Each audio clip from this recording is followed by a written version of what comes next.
আসসালামু আলাইকুম।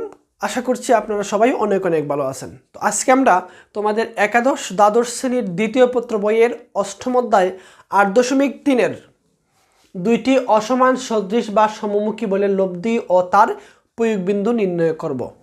তো প্রথমত আমাদের যে বিষয়টা জানতে হবে যে সদৃশ বল মানে কি।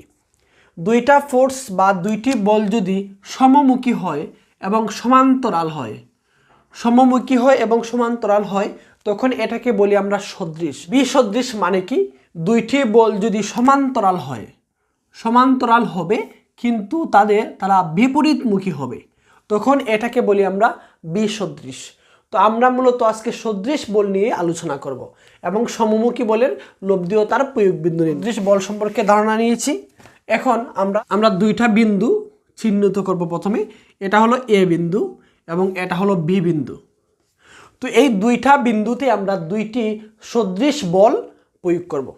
তো প্রথমত এখানে আমরা একটা ফোর্স নিলাম, এটা হলো পি ফোর্স, এটার নাম দিলাম আমরা পি।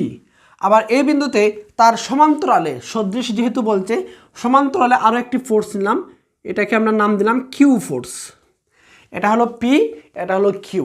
এখন আমরা এই দুইটা ফোর্সের লব্ধি বের করব এবং তার প্রয়োগবিন্দু নির্ণয় করব। দুইটা বলের লব্ধি যদি আমরা সামুদ্রিক সূত্র ইউজ করে বের করতে চাই, তাহলে কিন্তু লব্ধি বের করা সম্ভব। আমরা কিভাবে বের করতে পারি? আমরা ইতিমধ্যে জানি যে আর ইকুয়াল রুট ওভার ওই দুইটা ফোর্সের বর্গের সমষ্টি, মানে P square plus Q square, plus ওই দুইটা ফোর্সের গুণফলের দ্বিগুণ, মানে পি কিউ, এই গুণফলের দ্বিগুণ, এরপরে কস ওই দুইটা ফোর্সের মধ্যবর্তী অ্যাঙ্গেল। তো যেহেতু পি এবং কিউ সদৃশ, মানে কি তারা সমান্তরালে আছে, সুতরাং দুইটা ফোর্স যদি সমান্তরালে থাকে তাহলে তাদের মধ্যবর্তী অ্যাঙ্গেলটা হয় 0 ডিগ্রি। তাহলে আমরা লিখতে পারি কস 0 ডিগ্রি। ওকে, তো এখান থেকে যদি আমরা ক্যালকুলেশন করি তাহলে কি পাই, যে P square plus Q square plus 2পি কিউ, আর কস 0 ডিগ্রির মান কত? 1। তো 1 দিয়ে 2পি কিউকে গুণ দিলে 2পি কিউই থাকবে। এখান থেকে আমরা যেটা লিখতে পারি, দেখো এখান থেকে আমরা লিখতে পারি যে রুট ওভার পি স্কোয়ার, দেখো A square plus 2ab plus B square সমান অবশ্যই লিখতে পারি আমরা P plus Q whole square লিখতে পারি। তো এখানে রুট স্কোয়ারে কাটলে আমরা কি পাইলাম? পি প্লাস কিউ পাইলাম। সামুদ্রিকের সূত্র ইউজ করে তাদের লব্ধি পাইলে আমরা ওই দুইটা ফোর্সের সমষ্টি, কিন্তু তার লব্ধি বের করতে পারছি, ঠিক আছে, কিন্তু তাদের প্রয়োগ বিন্দুটা আমরা এখনও বের করতে পারি নাই। তো প্রয়োগ বিন্দুটা বের করার জন্য আমরা চিত্রের সাহায্য নিতে হবে এবং সম্পূর্ণ চিত্রটাকে আমরা অঙ্কন করব এবং এখান থেকেই মূলত আমরা তার প্রয়োগ বিন্দুটা বের করার চেষ্টা করব। আচ্ছা, প্রয়োগ বিন্দু বলতে আসলে আমরা কোন বিন্দুটাকে বোঝাচ্ছি আমি একটু বিষয়টা ক্লিয়ার করছি। যেমন একটি বিন্দুতে যখন দুইটা ফোর্স কাজ করে, এই বিন্দুতে যখন দুইটা ফোর্স কাজ করে, তখন তাদের ক্রিয়ারেখাটা এই বরাবর কাজ করে। দেখো এই ফোর্সের ক্রিয়ারেখা এই বরাবর, এটাকে যদি আমরা পি ধরি, এবং এই ফোর্সের ক্রিয়ারেখা এই বরাবর কাজ করে, এটা কিউ। তখন তাদের ক্রিয়াবিন্দুটা কোথায় হয়? এই যে এইখানে হয় তাদের ক্রিয়াবিন্দু। আমরা কিন্তু স্পষ্ট বুঝতে পারি যখন দুইটা ফোর্স যখন সমবিন্দুতে কাজ করে, তখন তাদের ক্রিয়াবিন্দুটা বুঝতে আমাদের কোনো অসুবিধা হয় না, এটি হলো তাদের ক্রিয়াবিন্দু। কিন্তু দুইটা ফোর্স যখন দুইটা ভিন্ন বিন্দুতে কাজ করবে, তখন তাদের ক্রিয়াবিন্দুটা বের করাই হলো আমাদের আজকের উদ্দেশ্য। এবং আজকে আমরা মূলত দুইটা ফোর্স দুইটা ভিন্ন বিন্দুতে কাজ করলে তাদের ক্রিয়াবিন্দুটা কোথায় হবে, এটাই মূলত আমরা বের করার চেষ্টা করব। আমরা যে কাজটা করছি, প্রথমে আমরা আরেকটা বিষয় জেনে নেই। দেখো একটা ফোর্স যদি, দেখো এই একটা ফোর্স মনে করো আর মানের ফোর্স এই বরাবর কাজ করতেছে, এবং সেম আরেকটা আর মানের ফোর্স এই বরাবর কাজ করতেছে। তো দুইটা সেম ফোর্স যদি বিপরীতমুখী হয় এবং তাদের মধ্যবর্তী অ্যাঙ্গেল যদি 180 ডিগ্রি হয়, তাহলে তাদের রেজাল্টেন্ট 0 হয়ে যায়। তো আমরা এবার যে কাজটা করব, এই সিস্টেমের মধ্যে এই যে দুইটা সমান ফোর্স বিপরীত মুখ বরাবর অ্যাড করে নেব। প্রথমে আমরা মনে করো এই যে আর ফোর্স, এটাকে না এই বরাবর বসাইলাম, এই বরাবর, এটা হলো আমার আর ফোর্স। আবার সেম একটা ফোর্স এই বরাবর এখানে এনে অ্যাড করলাম আমরা। ওকে, আচ্ছা দেখো এখানে যে আমরা দুইটা ফোর্স আর মানের দুইটা ফোর্স বিপরীত মুখ বরাবর অ্যাড করলাম, আমার এই সিস্টেমের কি কোনো পরিবর্তন আসছে? অবশ্যই না।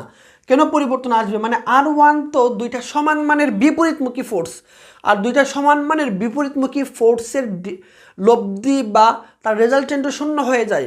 সুতরাং এই R1 এই সিস্টেমের কোনো পরিবর্তনই করতে পারবে না। সুতরাং R1 এখানে আমি বসাইতেই পারি। এখন যদি আমরা এই P এবং R এই দুইটা ফোর্সের রেজাল্টেন্ট বের করতে চাই, তাহলে আমাদেরকে যে কাজটা করতে হবে, আমরা প্রথমেই সামন্তরিকটা এখান থেকে অঙ্কন করে নিচ্ছি। তো দেখো, এটা হলো একটা সামন্তরিক। এখন তার রেজাল্টেন্টটা কোন দিকে কাজ করবে আমরা বুঝতে পারতেছি যে এই পয়েন্ট থেকে এই বরাবর কাজ করবে। তো এই যে আর পি এবং আর এই দুইটা বলের সমন্বয়ে যে ফোর্সটা আমরা পাইলাম, এটা হলো এই যে R1। এরপরে আমরা যে কাজটা করব, দেখো এখানেও সেমভাবে কিউ এবং আর দুইটা ফোর্স কাজ করতেছে। তো তাদের লব্ধি যদি বের করতে চাই, সেমভাবে আমরা প্রথমে একটা সামান্তরিক এখান থেকে অঙ্কন করে নিচ্ছি। তো আমরা বুঝতে পারতেছি পি এবং কিউ এর লব্ধিটা কোন বরাবর কাজ করবে, এই বরাবর কাজ করবে। এখন কথা হলো, দেখো আমরা এই R1কে দুইটা ফোর্সের রেজাল্টেন্ট হিসেবে লিখতে পারছি, আর এখানেও R2, এটাকে আমরা R2 ধরলাম। R2 হলো আর এবং কিউ এর রেজাল্টেন্ট। এখন এই যে পয়েন্টটা, এখানে মূলত আমার কয়টা ফোর্স কাজ করতেছে? এই পয়েন্টে 4টা ফোর্স কাজ করতেছে। কারণ হলো R1 মানে হলো পি এবং আর R2 মানে হলো কিউ এবং আর, তার মানে মোট 4টা ফোর্সকে আমরা একটা বিন্দুতে নিয়ে আসতে পারছি। কিন্তু এই বিন্দুতে নিয়ে আসার পরেও আমরা তাদের লব্ধি এবং তাদের প্রয়োগ বিন্দুটা সম্পর্কে ধারণা পাচ্ছি না। তো এখন আমাকে কি করতে হবে? এখন এই যে ফোর্সটা, এটা কি ছিল বলতো দেখি? R2 ছিল, আর এইটা কি ছিল? R1 ছিল। এবার আমরা যে কাজটা করব, R1কে পি এবং আর দুইটা ফোর্সের রেজাল্টেন্ট হিসেবে পেয়েছিলাম, ঠিক তেমনিভাবে ওই আরকে ওইখানে যাই আমরা বিশ্লেষণ করে ফেলবো, মানে R1কে ভেঙে ফেলবো। R1 কোন দুইটা বলের রেজাল্টেন্ট? আর এবং পি। তো দেখো আরটা কোন বরাবর কাজ করেছিল? এই সমান্তরালে। তার মানে আমরা যে R1কে ভেঙি, তাহলে একটা ফোর্স এই সমান্তরালে কাজ করবে, এটা হলো আর। আবার পিটা কি? এই সমান্তরালে কাজ করতেছে।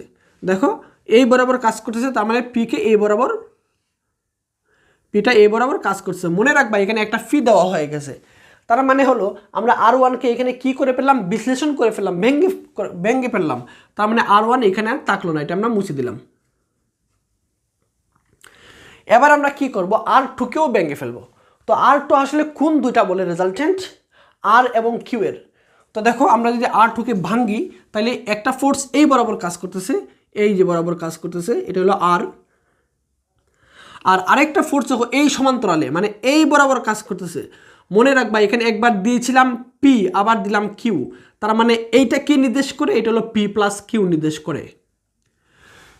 এখন আমরা R2কে ভেঙে ফেললাম, তো R2 মুছে ফেলি, এটা R2 দরকার নাই, ভেঙেই তো ফেললাম।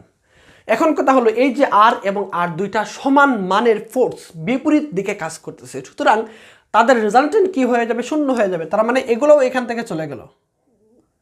এবার কি রয়ে গেল দেখো তো? এবার রয়ে গেল পি প্লাস কিউ। তার মানে এই যে আমরা সামান্তরিক সূত্র ইউজ করে বের করেছিলাম যে পি এবং আর এর দুইটা ফোর্সের লব্ধি কি হবে? P plus Q. এটাই মূলত আমরা এখান থেকে পেয়ে গেলাম পি প্লাস কিউ। কিন্তু এখন পর্যন্ত তাদের ক্রিয়াবিন্দুটা আমরা পাই নাই। আমরা যে কাজটা করবো, দেখো এই রেখাটাকে আমরা এদিকে যদি বর্ধিত করি, তখন যে বিন্দুতে ছেদ করবে এটাই হলো মূলত আমাদের ক্রিয়াবিন্দু। এটা বের করাই মূলত আমাদের আজকের প্রধান উদ্দেশ্য ছিল। তো আমরা এই যে প্রয়োগ বিন্দুটা বের করে ফেললাম, এটাই হলো পি এবং কিউ ফোর্সের, দুইটা ফোর্সের প্রয়োগ বিন্দু হলো সি। যেমনভাবে পি এবং কিউ যদি সমবিন্দুতে কাজ করে তখন তাদের প্রয়োগ বিন্দু এটা হয়, ঠিক তেমনিভাবে পি এবং কিউ দুইটা ভিন্ন বিন্দুতে যখন কাজ করবে তখন তাদের প্রয়োগ বিন্দুটা এই যে সি, এটাই হলো তাদের প্রয়োগ বিন্দু। পরবর্তী ক্লাসে আমরা এখান থেকে খুব চমৎকার একটি সূত্র বের করে নিয়ে আসব, এবং এই সূত্রটা অ্যাপ্লাই করে আমরা এই অধ্যায়ের যাবতীয় গাণিতিক সমস্যা আমরা সমাধান করতে পারব।